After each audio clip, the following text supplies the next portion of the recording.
Moedas da semana com Carlos Moedas do UNAU. Boa noite, bem-vindo, Carlos Moedas. Vamos começar por aqui pelo barómetro do UNAU, que retrata deste momento do país. Como é que a coligação do governo cai assim para terceiro? Boa noite, Pedro. Eu penso que, em primeiro lugar, não sou comentador, analista político neste sentido, sou um ator político e, como ator político, nunca dei grande importância às sondagens, até porque em todas as sondagens que tive, a primeira vez que concorri à Câmara de Lisboa, na segunda vez estava sempre 10 pontos atrás e ganhei as eleições. Mas forma, é um barómetro que vai analisando e por isso mesmo era o que eu queria chegar. Se os barómetros às vezes ou as sondagens já não são boas perto das eleições, acho que aqui estamos muito longe das eleições. E é interessante, o que eu leio aqui é que muitas pessoas criticam Luís Montenegro por não estar a fazer. Ora, o que este barómetro mostra para mim é que ele está a fazer, porque quando um primeiro-ministro está a tomar decisões, obviamente há quem goste e quem não goste. Mas decisões impopulares. Decisões. Não, as pessoas já. Repara, a política é feita disso. Que este governo não está a resolver os problemas das pessoas. Mas isso não é verdade, porque repara, há pouco o Luís Paixão Martins dizia: eu não estou de acordo.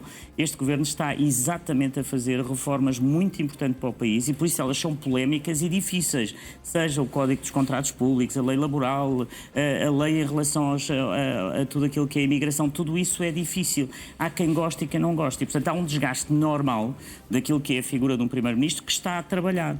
E quem está na oposição, como é o caso de José Luís Carneiro, que pode dizer tudo o que é simpático e dizer sim a todos, obviamente que ele tem um fenómeno de a sua imagem estar melhor.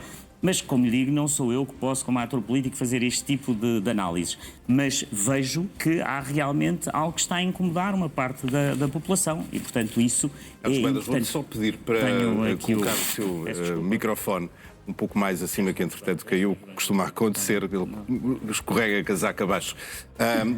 De qualquer forma, estes números são sinais claros de um descontentamento. A minha questão é saber se o governo os deve ignorar, de facto. Eu se fosse, não estou obviamente em funções do Governo Nacional, estou na Câmara, eu ignorava, porque acho que este tipo de sinais neste momento não querem dizer muito.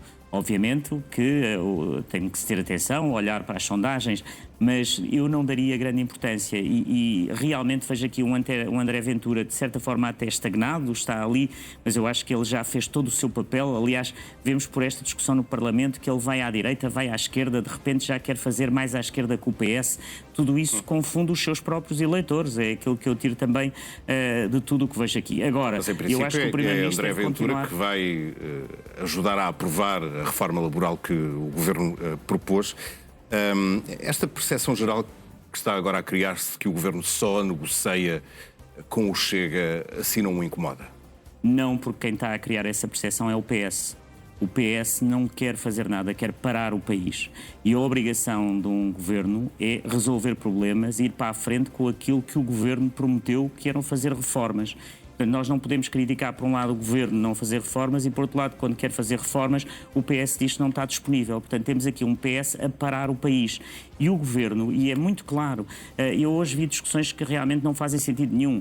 Não é não. O PSD não fará nenhuma coligação de governo com o Chega. Mas estamos num Parlamento em que o segundo maior partido é o Chega e, portanto, é um dever de democracia negociar com todos. Se o PS não está a negociar, então tem que se negociar com o outro partido, que é o maior partido da oposição. Mas uma negociação pressupõe sempre oferecer algo em troca? Não, uma negociação é uma negociação. Eu penso que esta negociação tem aqui pontos muito claros. Por exemplo, o aumento da idade da reforma, eu penso que isso é uma questão de princípio. Eu não penso que o Governo vai ceder naquilo que é algo completamente ilógico. Queria custar ao país o futuro da sustentabilidade da segurança social. Agora, há outras coisas que o Governo pode ceder. O que já vimos ainda da discussão de hoje é um discurso completamente vitorioso de André Ventura, é o típico discurso negociação sobre algo que é proposto pelo Governo. O discurso dos populistas é sempre vitorioso. É uma coisa extraordinária. Portanto, os populistas estão sempre na vitória, mesmo quando não estão. Carlos Moedas, vamos aos temas que trouxe esta semana, em que se realizou em França a Cimeira do G7, muito marcada pela presença de Donald Trump e ainda pelo acordo Irão-Estados Unidos. O Carlos queria falar do G7, mas quer começar por lembrar a história. É verdade, queria mostrar uma fotografia muito interessante. O G7 surge em 1975. O presidente Valéry Giscard d'Estaing, presidente francês, tem essa ideia e vai convencer o presidente americano numa piscina na ilha da Martinica e estão os dois em fato de banho, em que ele o convence que o multilateralismo era muito importante, mas tinha que haver um grupo mais pequeno. Na altura começou com 6 países sem o Canadá, para resolver os assuntos. Eu tive a sorte de conhecer Valéry Giscard d'Estaing já no fim da sua vida e ele tinha muita pena que o G7 se tivesse transformado num show, ou seja, das imagens, de tudo aquilo. Ele dizia, não, o G7 deveria ser uma reunião à porta fechada com os líderes dos maiores países para tomar decisões e não um show mediático. E, portanto, tive esta conversa, tive a sorte de o conhecer ainda na Comissão Europeia e lembro dele dizer isso. Mas ele tinha muito orgulho nisso porque era, no fundo, a maneira de resolver grandes problemas. Agora, o que é que acontece? O mundo mudou. Aquela altura no mundo, e tenho ali um gráfico interessante que mostra, os 7 países eram aqueles, depois o Canadá junta-se um ano mais tarde. Mas hoje os países mais importantes em termos de produto interno bruto, de riqueza, já não são. Temos a China e a Índia. Esta lista. Os Estados Unidos continuam no topo dessa lista. Sem dúvida, sem dúvida. Agora, o que é que aconteceu quando vemos essa lista de países? Vemos que a China e a Índia estão. Mas a China ainda não podem ser, de certa forma, parte do G7, porque não fazem parte, de certa forma, daquilo que são os valores ocidentais. E Macron, quando lança este G7, que é simbólico, por volta à França, ele quer dar aqui alguma imagem a Trump da importância daquilo que é para o multilateralismo para o mundo, que é a paz. E Trump faz uma asneira brutal quando entra na sala e diz assim, I'm the boss. Que erro terrível, porque o multilateralismo é não haver boss, ou seja, não há nenhum chefe. O multilateralismo era à volta da mesa discutir-se todos de igual para igual. Aliás, os Estados Unidos... Sabe como é que reagiram os outros líderes? Riram-se daquilo que tinha sido dito por Trump. Mas os Estados Unidos, o que é extraordinário é que os Estados Unidos tinham maior vantagem no multilateralismo, porque era uma maneira até para eles muitas vezes tomar decisões que queriam e não terem o ónus sozinhos dessas decisões. E Macron vence em toda a linha, porque queria só acabar com esse ponto. Ele tem 9 declarações e textos que saem deste G7. Saem deste G7 essas declarações e uma que é importantíssima. Ele consegue convencer Donald Trump a assinarem os 7 uma declaração da Ucrânia para apoio incondicional à Ucrânia. O que é que dizem as fontes? Que Donald Trump ficou muito emocionado com o ataque que aconteceu à Catedral da Assunção e com essa emoção acabou por se juntar ao grupo dos 7. Esse é o maior resultado deste G7. Não há qualquer dúvida que foi esta declaração do G7 a apoiar a Ucrânia. Houve outras também importantes em relação à China, mas eu diria que esta foi sem dúvida a mais importante. De qualquer forma, fica, não propriamente da cimeira, mas depois, já depois do jantar em Versalhes, a assinatura do acordo feita de uma forma pública, o acordo entre o Irão e os Estados Unidos, mas feita de uma forma pública por Donald Trump. Podia aqui também, de certa forma, porque tenho muitos contactos em França, o presidente Macron não sabia que ele ia assinar o acordo com o Irão. E, portanto, ele sabe, momentos antes, os ministros de Macron, ninguém sabia, e, portanto, Trump pede ao Marco Rubio para lhe trazer para assinar, e vem e foi. Eu não sei se Macron incrível. teria deixado de assinar o acordo, pelo menos ali naquele sítio em Versalhes. E a guerra acaba de vez agora, na sua opinião, Carlos Moedas? Não sei, é muito difícil dizer. Eu acho que as guerras nunca acabam. Esta guerra tem muitos anos, agora no seu pico, como nunca esteve. Eu espero que a guerra se acalme durante um tempo, mas é um conflito. Estamos a falar do Irão. Estamos a falar do Irão, estamos a falar do Médio Oriente no seu todo, não é? O Médio Oriente é algo explosivo, que estava exatamente, de certa forma, estava a ser contido.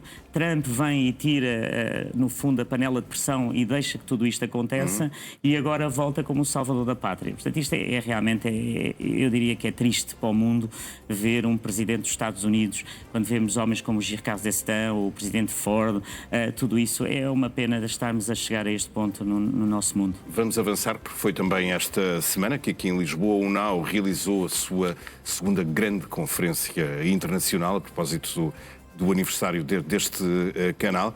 Contou com a presença de vários ex-primeiros-ministros de Espanha, Reino Unido, Eslováquia, Portugal também. O Carlos esteve lá, no Hotel Ritz.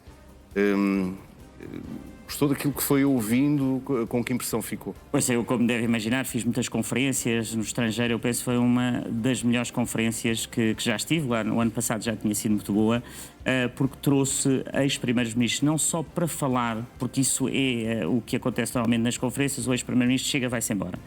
Aqui estes ex-primeiros-ministros estiveram nas discussões, estiveram na sala o dia inteiro. E isso não é uma conferência.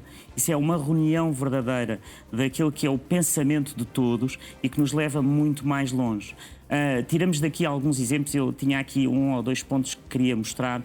Um tem a ver com algo que Rishi Sunak trouxe para cima da mesa, que nos tem que fazer andar para a frente e fazer reformas na Europa.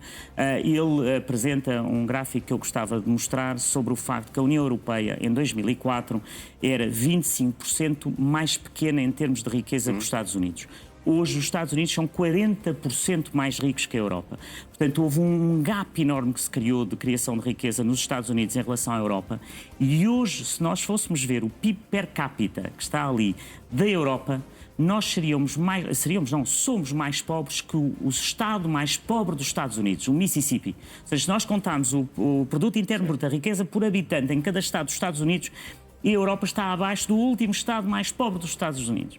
E, portanto, quando nós falamos... É porque também ainda existe uma grande assimetria dentro do próprio território europeu. Como nos Estados Unidos também há essa assimetria, só que é tudo mais rico. É a diferença. Os Estados Unidos apostaram na inovação, apostaram na tecnologia, apostaram na flexibilidade do trabalho e esta é parte desse resultado. E esta é parte deste resultado. E repare, quando nós olhamos para isto, temos que pensar um bocadinho o futuro. O ex-primeiro Rishi Sunak também trazia uma estatística interessante, que era que, quando olhamos para os jovens na China, 85% acham que a inteligência artificial vai melhorar a vida deles. Na Europa são 30%. E, portanto, nós não podemos parar a inteligência artificial, mas a atitude positiva é muito importante e temos que pensar nisso para o nosso futuro. O nosso mindset está errado. O nosso mindset está, de certa forma, errado e temos que o mudar, temos que ser otimistas em relação ao futuro. Outro ponto que foi na conferência muito importante, que era a transição à ruptura, sobre a importância da política moderada. Quando nós vemos, e há um gráfico que já passou ali, mas podia voltar, que era em 2005, 50% do mundo vivia em ditaduras, autocracias, o poder de um homem só. Hoje são quase 74% do mundo que vive em ditadura. E, portanto, os extremismos estão a criar isto no mundo. Como é que devemos entender o facto desse número se ter agravado? Eu acho que é aquilo que estamos a viver, a polarização do mundo. A polarização e o extremismo no mundo. Isso é muito perigoso para o nosso futuro. Vamos às moedas da semana. Vamos começar pela boa moeda, a inauguração que está a acontecer exatamente agora do Centro Barack Obama em Chicago, um edifício verdadeiramente espetacular. Estive a vê-lo, não sei se temos incrível. Também nas imagens. Uma biblioteca que custou 850 milhões de dólares, um número também impressionante. Qual é o legado de Obama, até por contraponto ao atual presidente americano? Eu acho que é o legado de um homem que foi o anti-Trump. E é interessante ver que hoje estavam presentes o presidente George Bush, que é um republicano convicto, estava com Obama. Obama foi aquilo que aquele edifício representa. Os arquitetos desenharam um edifício que o símbolo são 4 mãos à volta de uma vela para que a chama não se apague. E no edifício tem uma frase de um discurso de Obama que diz: a América não é obra de um homem só. Nós é a palavra mais importante para os americanos. We the people. Nós, o povo. E o legado de Obama é um legado sobretudo de esperança, não é? E eu acho que o mundo precisa de esperança. E quando nós olhamos, eu hoje confesso que ao ver as imagens da inauguração deste centro, me comovi porque realmente o mundo era tão diferente. Cá está o edifício. O edifício é lindíssimo, é um edifício do ponto de vista arquitetónico absolutamente incrível. Mas sobretudo a união que ele cria e sobretudo a esperança para o futuro.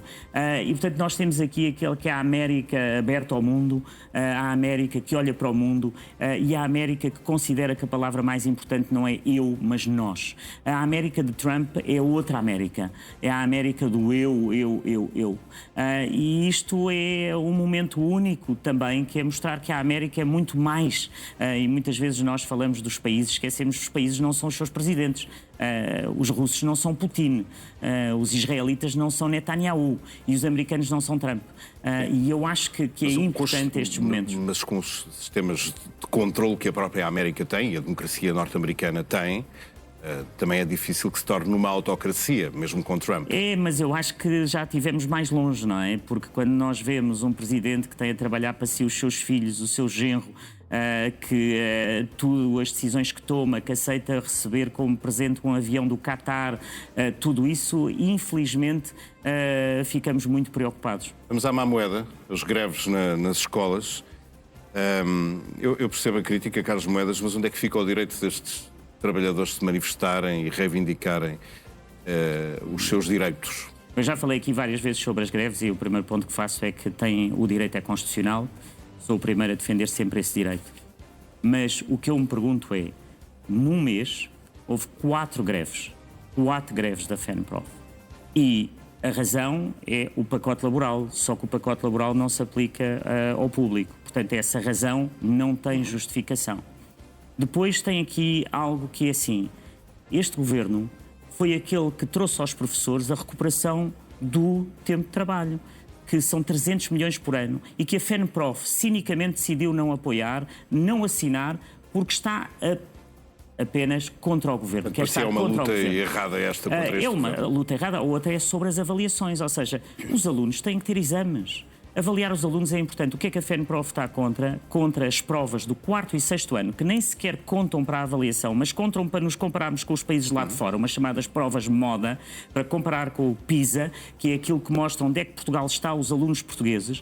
E então temos este paradigma que é os sindicatos não querem avaliações, que os alunos não são avaliados. E quando nós vemos que 52% dos estudantes não fizeram o exame de português, eu penso que isto cria uma revolta nas famílias, mas obviamente que têm o direito à greve. Mas 4 greves num mês? Podiam ter uma greve num dia. 4 greves durante o mês de junho. Vamos falar com as famílias o que é que elas acham. Eu acho que o direito à greve é soberano, é constitucional, mas tem que dar aqui uma má moeda, obviamente.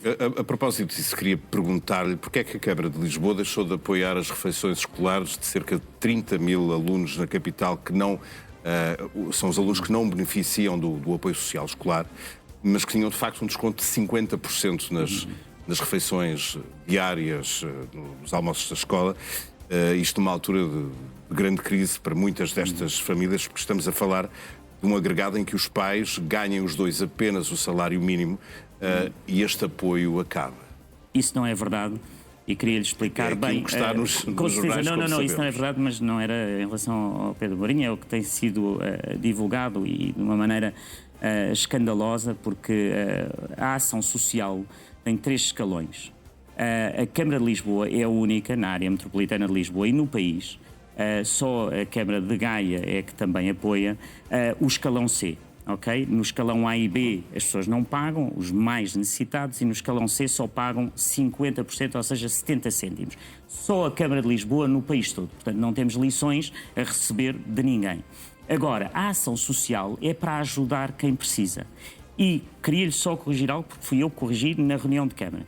Alguém que ganhe menos de 1.000 euros, cada pai, será sempre ajudado. Portanto, acima do salário mínimo e naquilo que é o salário mediano, ou seja, 50% da população, aqueles que precisam. Agora, pais que ganham os dois, 50 mil ou 60 mil euros por ano, precisam de uma ajuda para pagar uma refeição de 1,46 €. Isso não é social. Isso é estar a ajudar quem não precisa. Ajudamos quem precisa. E ajudamos mais do que todas as cidades no país. Portanto, é retirar um apoio que existia. Não é retirar um apoio, porque esse apoio nunca deveria ter existido a pessoas que não precisam. Pedro, a ação social é para aqueles que precisam. E como é que se justifica que alguém que ganhe 100 mil euros durante um ano precisa, ou nós vamos pagar, o contribuinte vai pagar quem não precisa? Eu acho isso um escândalo. E acho um escândalo o populismo de um Partido Socialista que nas suas câmaras não ajuda o escalão C, ou seja, não ajuda aquilo que nós ajudamos, está a acusar o Presidente da Câmara, que é o que mais ajuda no país todo. Gostava de confirmar se é a Câmara de Gaia ou Maia, mas é a única no país que dá essa ajuda no escalão C. Portanto, eu não recebo lições de moralidade e não recebo, sobretudo, lições do que eu acho que é falso na política, que é dizer que aqueles que são os mais ricos também têm que ser ajudados. Eu acho que não estamos disponíveis para isso. Mas essa é a razão principal para retirar o apoio, ou é a necessidade do que esta medida custa por ano, que é 1,5 milhão de euros? O ponto aqui é um ponto que é importantíssimo. A ação social é para quem mais precisa. Repare, nós com esse dinheiro vamos ajudar com mais calculadoras, com mais livros para aqueles que precisam. Agora, aqueles que não precisam, mas que eu acho absolutamente extraordinário, acho ofensivo um Partido Socialista que diz que quer ajudar quem precisa, quer aqui ajudar quem não precisa. Acho que isso é ofensivo para aqueles que contribuem, para aqueles que são os contribuintes. Acho bastante ofensivo. Vamos rapidamente às notas finais, Carlos Moedas. Vai começar por onde? Eu ia começar só por um ponto. Eu, na semana passada, dei aqui uma má moeda a uma ministra espanhola que teve o tupete de vir a Portugal dizer mal de uma ministra portuguesa e da lei do trabalho. Está a falar da ministra espanhola do trabalho, Yolanda Díaz, que é vice-presidente do governo espanhol. E eu, nesse dia, disse, essa ministra veio cá, nenhum ministro português alguma vez ia à Espanha dizer mal de um ministro espanhol, por muito que não gostasse. E disse, o Ministério dos Negócios Estrangeiros tem a obrigação de chamar o embaixador para lhe pedir explicações. Eu sou por fontes do Ministério dos Negócios Estrangeiros que isso aconteceu. Ou seja, quando eu disse isso, o Ministério dos Negócios Estrangeiros já tinha chamado o embaixador de Espanha. Quiseram fazê-lo de forma discreta e, portanto, não é público, e por isso eu digo que aqui foi através de fontes seguras que o soube, mas isso aconteceu. E aconteceu bem, porque o embaixador de Espanha tem que justificar porque é que isso aconteceu. Acho que é vergonhoso que uma ministra espanhola, num país vizinho, olha, é um bocadinho, Trump não percebe a diplomacia. Pelos vistos, esta ministra também não percebe a diplomacia do país vizinho. Nós nunca faríamos isso à Espanha. Temos a outra nota. É verdade, queria fim do primeiro... Santo António, que é sempre uma pena para os lisboetas que terminam. António, queria... por cima vêm noites quentes. Exato. Os arraiais continuam, por mais mas queria só dar um abraço ao meu colega do Porto, ao Pedro Duarte. São João vai ser para a semana, vai ter espetáculos incríveis, vai ter o Tony Carreira, que eu tenho muita pena de não ver, os Dama, vai ser uma festa incrível para a semana, tenho muita pena de não poder estar ao lado dele, mas viva o São João e que todos se divirtam. Queria só dar duas rápidas notas finais, um grande abraço à Alfama, as marchas. Grande vencedora das marchas. Grande vencedora. Foi incrível, eles realmente são incríveis e, portanto, foi uma alegria. E, finalmente, a música deste ano foi uma música incrível. Eu queria deixar como nota final. Vamos ouvir. A música. Já agora deixa-me perguntar se viu as reportagens em todos os canais de televisão sobre o lixo acumulado nos bairros populares de Lisboa, sobretudo no início da tarde, ou seja, havia uma recolha tardia do lixo, naturalmente. Sabe quantas pessoas é que tiveram a trabalhar à toda? É que eu tive às 3 da manhã, isso eu acho que é os lisboetas têm que às 3 da manhã 500 pessoas na rua a limpar. Acho que por respeito a elas, obviamente que há erros, pode ter havido lixo aqui ou acolá, mas tivemos 500 pessoas na rua a trabalhar para os lisboetas. Enquanto os lisboetas dormiam, nós estávamos na rua a trabalhar para limpar a cidade. Como é que se explica que aquele lixo depois tenha aparecido ali à hora do almoço, já mais tarde? Não podemos ter um homem do lixo atrás de cada lisboeta, até porque o Pedro Mourinho nem eu não podíamos pagar isso. Era absolutamente uma coisa ridícula. Há um serviço do lixo que está a funcionar toda a noite nessa noite, que a Avenida da Liberdade estava incrivelmente limpa.